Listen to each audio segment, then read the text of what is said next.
బంగారం ధరలు ఇప్పుడు ఆకాశాన్ని తాకుతున్నాయి. నిన్న మొన్నటి వరకు 8,000 రూపాయలు ఉన్న 22 క్యారెట్ల బంగారం ధర ఇవాళ ఏకంగా 8,200కి చేరింది. మార్కెట్లో బంగారం ధరలు బాగా పెరిగిపోవడంతో ఎవరికైనా సరే పాత నగలు అమ్మేసి సొమ్ము చేసుకోవాలనిపిస్తుంది. కానీ పాత బంగారు నగలను అమ్మడం అంత ఈజీ కాదు. కొన్ని హిడెన్ ఛార్జీలు లాభాలను భారీగా తగ్గిస్తాయి. బంగారం మార్కెట్లో కనిపించే ధరకు మీకు చేతికొచ్చే డబ్బుకు చాలా తేడా ఉంటుంది. ఎందుకంటే మీరు ఆభరణాలు కొనేటప్పుడు తయారీ ఛార్జీలు, జీఎస్టీ వంటివి కడతారు. అమ్మేటప్పుడు స్వచ్ఛత తగ్గిందని, మళ్ళీ అమ్మకానికి పనికిరాదని చెప్పి ధర తగ్గిస్తారు. మీరు 16 గ్రాముల 22 క్యారెట్ల గోల్డ్ జ్యువెలరీని 8,000 రూపాయల కోసం ధర ప్రకారం అమ్మితే దాని అసలు విలువ 1,28,000 రూపాయలు అవుతుంది. కానీ నష్టాలుంటాయి. ముఖ్యంగా తయారీ ఛార్జీల నష్టం. నగలు కొనేటప్పుడు మీరు ఈ ఛార్జీలు ఖచ్చితంగా కడతారు. కానీ అమ్మేటప్పుడు మాత్రం రూపాయికి కూడా తిరిగి రాదు.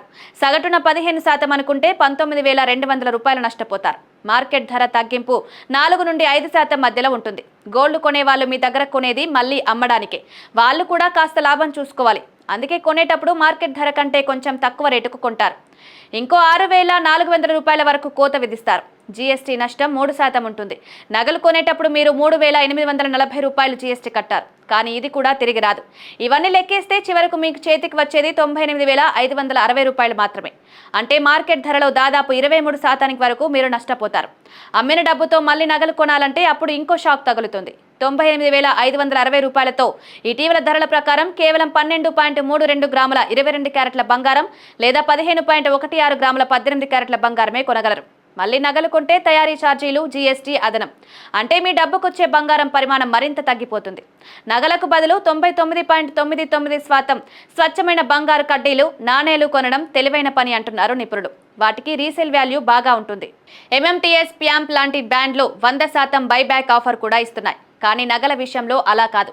వాటిలో మిశ్రమాలు కలుపుతారు. తయారీ ఛార్జీలు ఉంటాయి కాబట్టి వాటి విలువ తగ్గిపోతుంది. ఇప్పుడు చాలా మంది బరువు ఎక్కువ ఉన్న భారీ నగలు కాకుండా తేలికపాటి డిజైన్స్ లేదా డిజిటల్ గోల్డ్ వైపు మొగ్గు చూపుతున్నారు.